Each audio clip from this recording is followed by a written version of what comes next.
पक्षप्रवेश आहे, नागपुरातही मेगा भरती आहे, शिवसेनेमध्ये मेगा पक्षप्रवेश अमरावतीतही आहे, संघटन बांधणीवर भर दिला जातोय। अमरावतीमध्ये आता 12 वाजता सन्माननीय आमचे विभागीय नेते बच्चू कडू असतील, तिथले संपर्क प्रमुख आमचे किशोरप्पा असतील आणि आमचे स्थानिक नेते मंडळी आहेत, त्यांनी एक जिल्ह्याच्या कार्यकारिणीची बैठक लावलेली आहे आणि त्या बैठकीला त्यांनी मला निमंत्रण दिलेलं होतं आणि माननीय एकनाथ शिंदे साहेबांच्या नेतृत्वाखाली त्या बैठकीला देखील उपस्थित राहायला मी आलो आहे।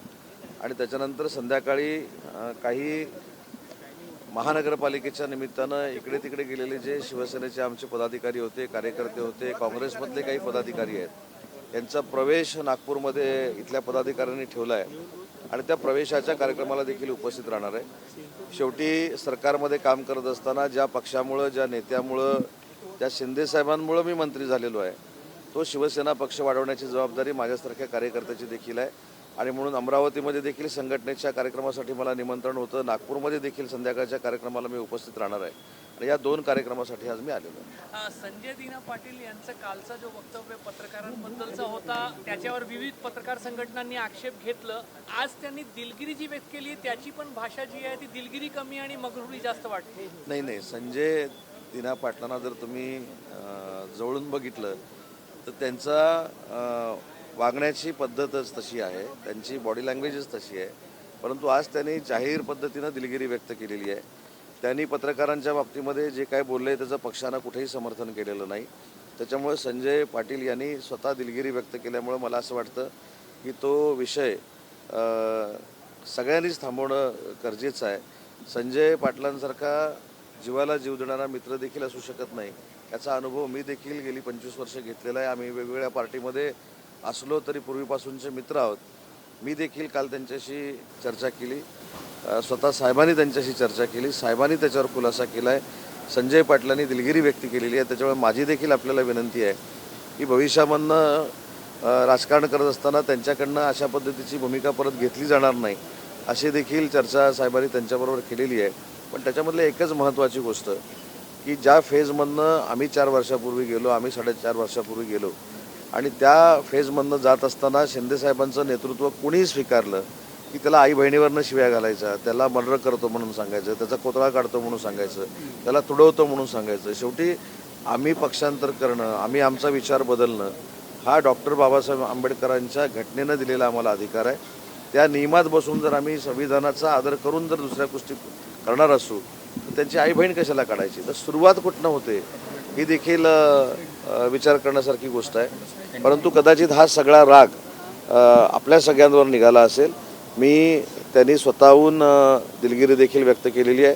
आज ते आमच्या पक्षाचे खासदार आहेत आणि त्यांच्या वक्तव्यानं अनेकांची मनं दुखवलेली आहेत, पत्रकारांची, याची देखील मला कल्पना आहे आणि म्हणून त्यांचा स्वभाव तसा नाही आहे की अतिशय दिलदार मित्र आहेत, तरी देखील त्यांच्या बोलण्यानं जर कोण दुखावलं असेल तर मी माझ्या वतीनं देखील दिलगिरी व्यक्त करतो। ऑपरेशन टायगर पुन्हा आमदारांच्या बाबतीत एक ऑपरेशन टायगर 3.0 ची चर्चा व्हायला लागलेली आहे आणि काही आमदार या अनुषंगाने ठाकरे गटाचे एकनाथ शिंदे यांना भेटले अशी पण चर्चा होत आहे। Operation number 1, operation number 2, operation number 3 याच्यापेक्षा रोजच पक्षप्रवेश शिंदेसाहेबांच्या नेतृत्वाखाली मुंबईमध्ये होत आहेत।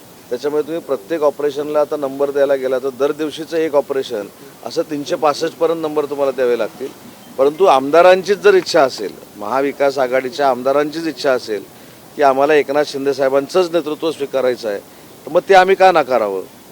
आणि त्याच्यासाठी ते जर पक्षामध्ये येणार असतील तर त्यांना येऊ नका म्हणून का सांगावं? पण ही परिस्थिती आणि हे वातावरण महाराष्ट्राच्या लोकप्रतिनिधींमध्ये निर्माण झालेलं आहे, हे नाकारता येत नाही। विजय वडेट्टीवार शिंदे गटात प्रवेश करणार अशी जोरात चर्चा सुरू आहे, काही खरं आहे का? तुम्ही इकडे आहे म्हणून सांगतो।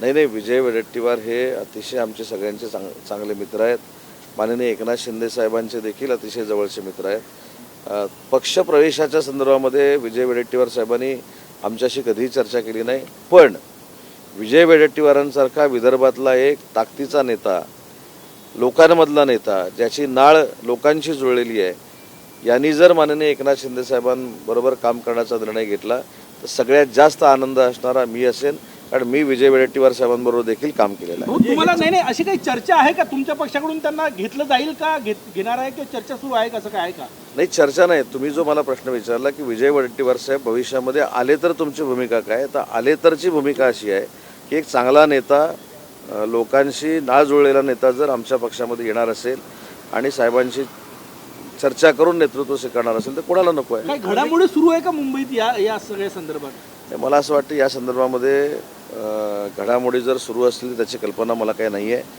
मुंबईमध्ये घडामोडी सुरू असताना मी कदाचित विदर्भामध्ये असेल आणि म्हणून अमरावती आणि नागपूरच्या कार्यक्रमासाठी मी विदर्भामध्ये आलेलो आहे. म्हणजे इथून पुढचं ऑपरेशन हे काँग्रेसच्या बाबतीत असू शकतं का? म्हणजे आता जर तुम्ही स्वागत करणार असाल वडेट्टीवार, नाही, ऑपरेशन म्हणण्यापेक्षा कुठच्याही महाविकास आघाडीतल्या पक्षामधले नेते मंडळी जर शिवसेनेमध्ये येणार असतील तर त्यांचं आम्ही स्वागतच करू ना, पण कुठचंही ऑपरेशन सुरू नाही आहे. बरं, मधल्या काळात भाजपच्या एका आमदारानं याला विरोध केला होता की आमदारांचं जे आहे ते ऑपरेशन राबवू नका, कारण मग जागा वाटप असेल, निधी वाटप असेल, याच्यासाठी अडचण होईल. तर या संदर्भामध्ये भाजपाचे नेते, मुख्यमंत्री आदरणीय देवेंद्रजी फडणवीस साहेब, आमचे मुख्य नेते आणि पक्षप्रमुख एकनाथ शिंदे साहेब आणि सुनेत्रा वहिनी हे तिन्ही नेते बसून त्याच्यामध्ये निर्णय घेतील.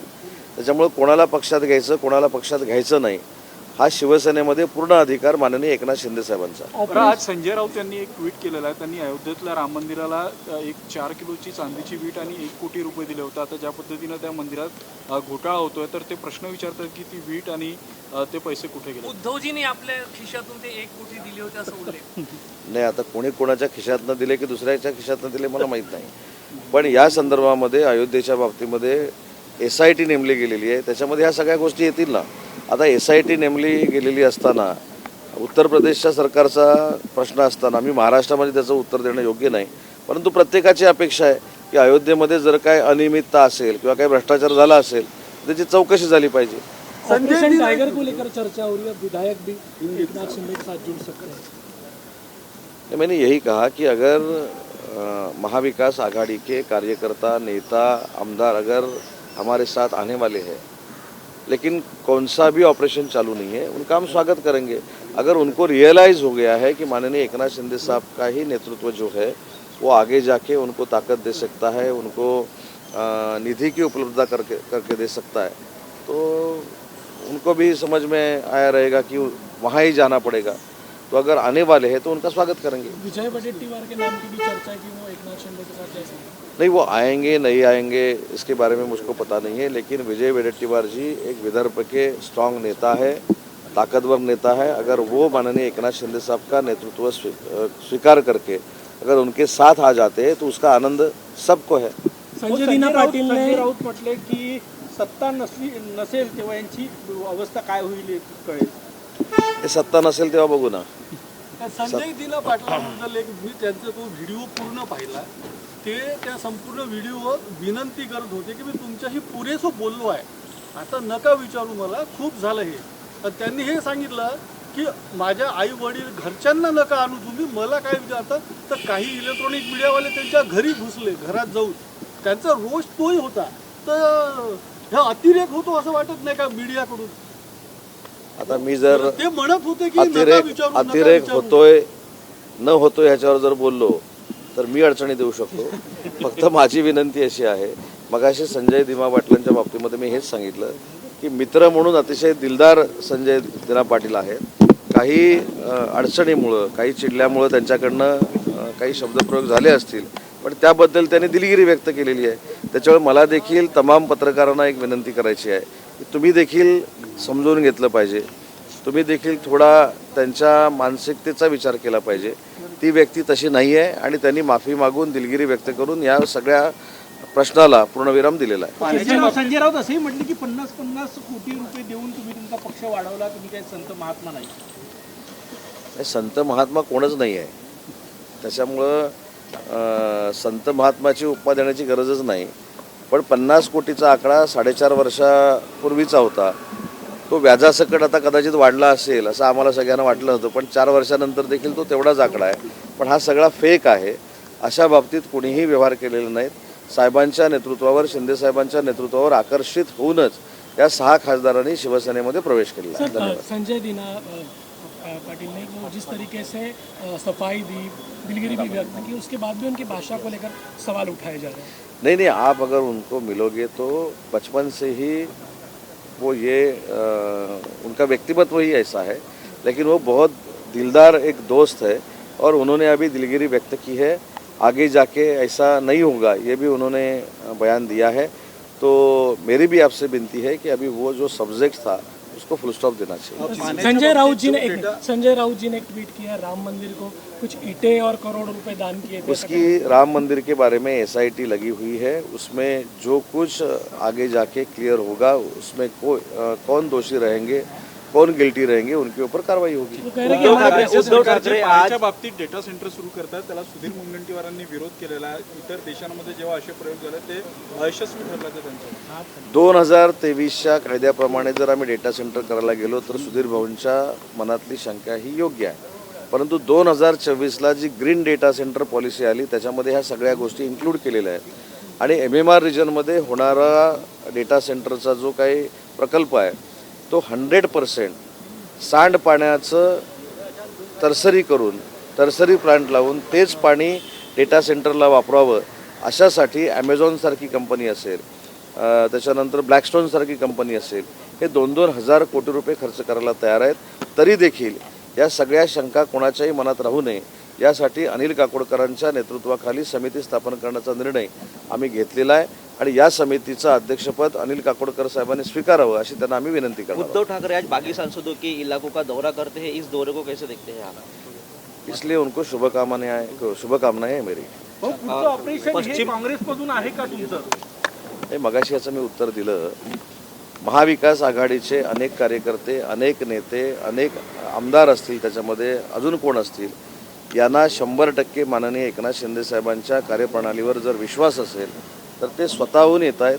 त्याच्यामुळं ऑपरेशन कुठचं टायगर राबवायची गरज नाही आणि जर ऑपरेशन टायगर राबवायची गरज असेल तर तुम्हाला 1, 2, 3वर थांबता येणार नाही. दररोज प्रवेश सुरू आहेत.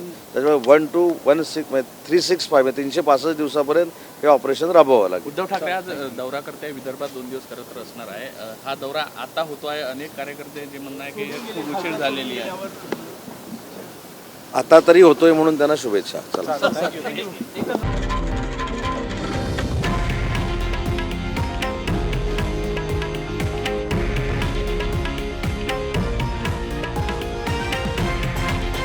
हे आहे देशातील नंबर 1 न्यूज नेटवर्क आणि आपण पाहत आहात TV9 मराठी, एकमेव.